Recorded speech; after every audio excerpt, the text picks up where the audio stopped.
Welcome to the Banker Lamp. Please enjoy the video. You start by creating a restore point and backing up critical files so you can roll back if needed.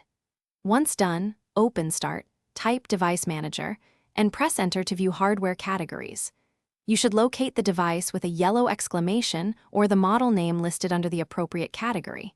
Make sure to expand the node so you can see subdevices. This first step gets you directly into the system view where driver updates are applied and verified.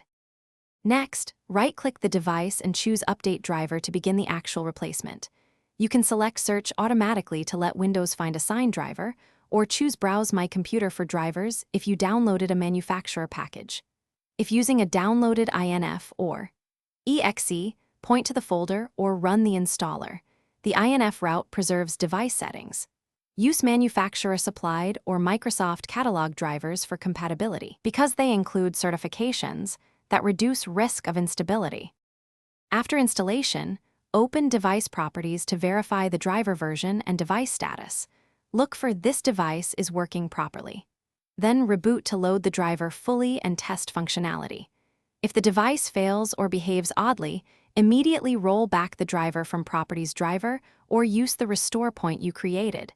This returns system files and registry settings to a known good state.